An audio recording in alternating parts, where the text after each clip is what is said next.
ではアロータイプのナイフいってみたいと思います。いやー、重いですね。非常に重い。厚さもあります。今まで私大きい手裏剣もいくつか打ってきたんですけれども、一番重いですね。一番トップクラスに重いです。いやー、すごいな。私ね、人差し指で、手裏剣を使うこともあるんですけれども、こういったナイフのためにちょっと練習をしていました。持ち方はこれでいってみます。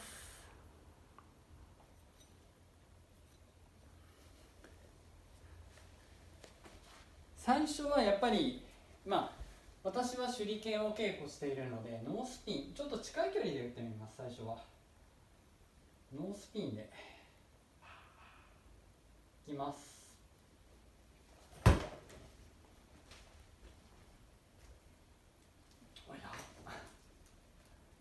いや、すごい。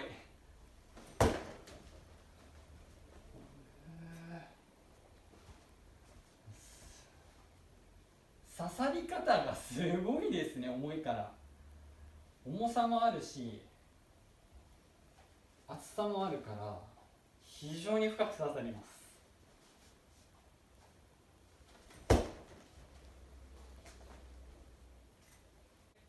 慣れるまであれですね、距離をあまり取らない方がいいかもしれない。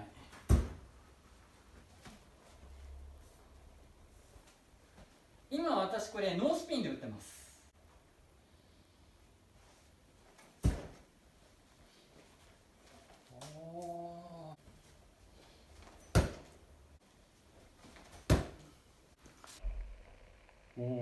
せっかくですので、このアロータイプ、このナイフの利点はこの反転打法、日本の手裏剣でいうところの反転打法、ハーフスピン、これで非常に使いやすい、バランスがいいというところが、このアロータイプの利点でもあります。ノースピンでも打てるけれどもハーフスピンでも打ちやすい。で、私が知っている非常に好きなナイフ投げの世界チャンピオンの方がいるんですけれども、その人が、よく使っているミリタリーハーフスピン、こういう打ち方です。持ち方、先ほどノースピンの時にはここで打ちましたけれども、この持ち方でハーフスピンでちょっと打ってみたいと思います。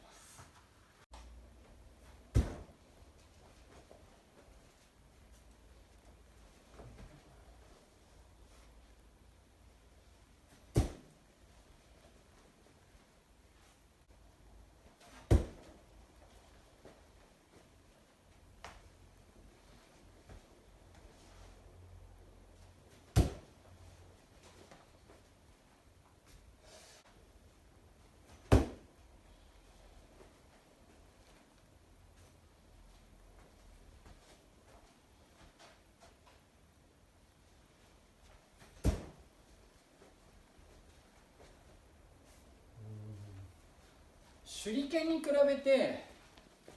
重くてバランスが、やっぱりだいぶ違いますので、この辺かな、やや後ろ重心なんですね。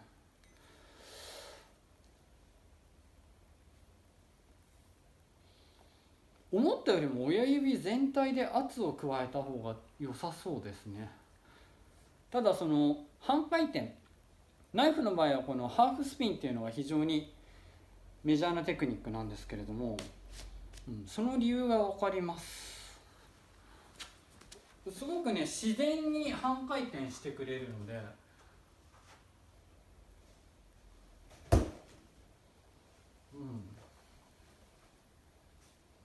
面白いですね。ただ、やはり畳がすぐにボロボロになりそうなので、ちょっと的は考えます。スローイングナイフの場合だと一番メジャーなのは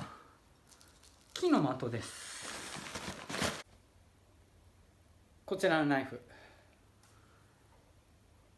もともとこの形は日本の手裏剣術を非常に研究している先生がいて、その方が作り上げたバランスです。それをちょっと今回なるべく近いバランスで復刻してみました。コンセプトは、日本の手裏剣術を学んでいる人が手裏剣の技法で使えるナイフというものをコンセプトにしていますが、ちょっとこれまだ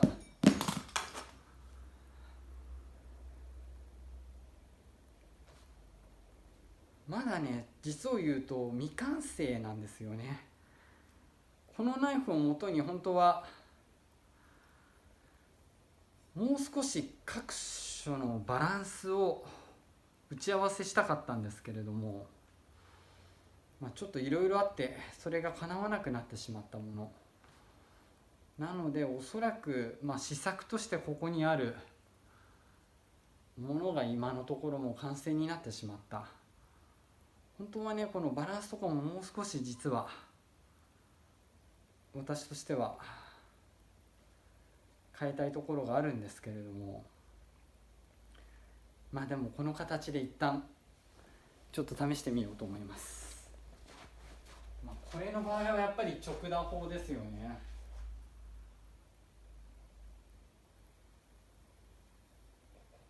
ちょっと近いところから行ってみます。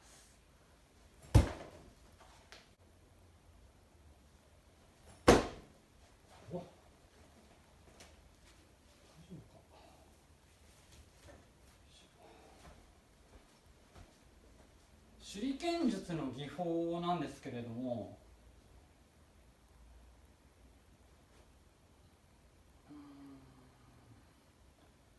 あまり滑走は多用しない方がいいですね。滑走はあまり使わない方がいい。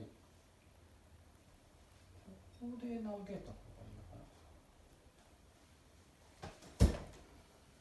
な。そうですね。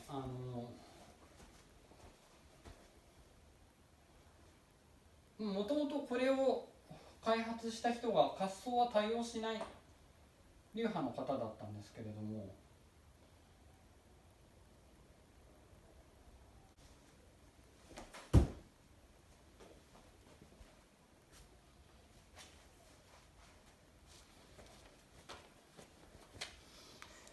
ちょっと区内型でもありますよね。区内のような形にもなってます。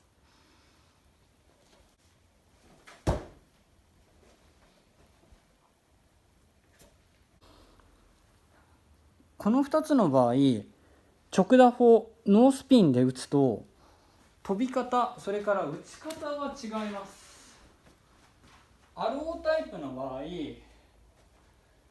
ノースピンっていうとやっぱりね、ナイフっぽく打った方が良さそうです。それに対してこの区内型のやつは本当に手裏剣の延長線上で打てる。腕の使い方がだいぶ違いますね。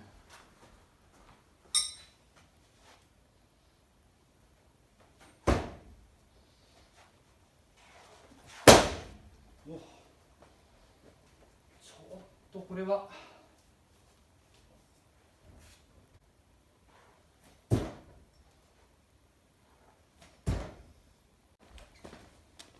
アロータイプの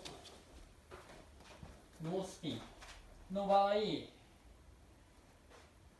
本当にナイフと同じ打ち方が安定しますね。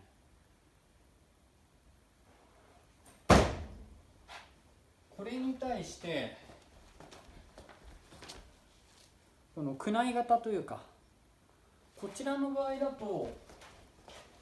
やっぱり手裏剣と同じ、ちょっとね、力を入れるポイントがまず違います。先ほどのナイフはもうそのままちょっとお尻側をメインに使ってあります。でこれはもう本当にね、切り返しで力を入れた方が安定しそう。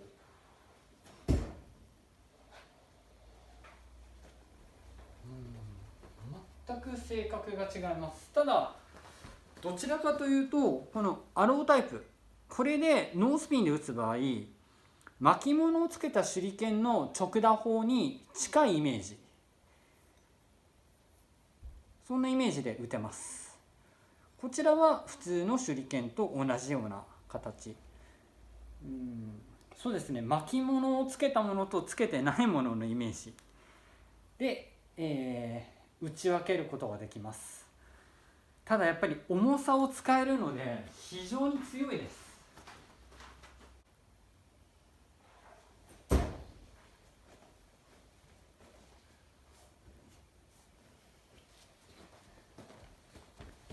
このアロータイプに関してはやっぱりこのハーフスピンが面白いですね。ミリタリーハーフスピン、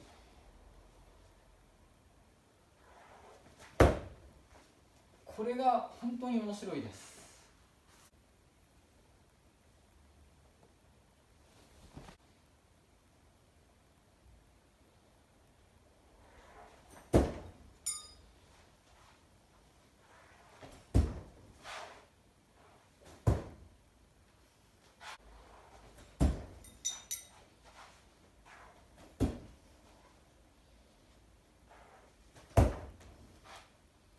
というわけで今日はナイフ、スローイングナイフ、それから新しい手裏剣、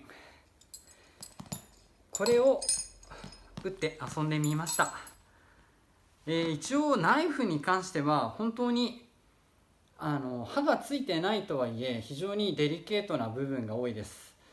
私は一応しっかりと書類申請はしました。ただし書類申請はして所持はしていますが、まず基本的に人に向けてこういったものは投げないでください。真似をするという方もできればもう広い場所用意した上でこういったことは行ってください。というのがナイフ、これやっぱり自分でこの重さを使ってみて感じるんですけれども、非常に重いで、重い分やっぱり威力が出ます。ですので跳ね返りだとかそういったものも今まで以上に気を使います。ですのでもちろんそれは手裏剣でも同様ですけれども、必ず安全に配慮した上でこういったことは行ってください。特にね、こういう、刃がついてないから所持していい、でも逆に言えば自分でこれ刃をつけようと思えば何かしら方法があるかもしれない。つまり形状とそれから素材によっても違ってきますので、こういったこと、例えば身近にあるもので代用しようとかそういうことはあまりされない方がいいのかなと。ちゃんとした、ものを入手するためにはちゃんとした手続きというのもありますので、そういったことをした上で楽しんでみてください。手裏剣にしても同様です。簡単に入手はできますが、やはりこう先端の尖っているものを投げる、それは非常に危険なことなので、人に向かってどうこうする、それは論外です。ただし安全に配慮をした上でこういったことを行えば非常に楽しい、いろんな稽古、いろんな練習になります。いろんなことに気づけます。ですのでぜひ、安全に配慮してこういった練習を行うようにしてください。というわけで今日は新しいナイフ、それから手裏剣の開封のレビューさせていただきました。また練習に戻ります。それとこちらのナイフなんですけれども、もうちょっと実はやりたいことがあります。それをちょっと試してみようかなと思ってますので、またいずれこういったものでちょっと動画を作らせていただくと思います。どのような形になるのかぜひ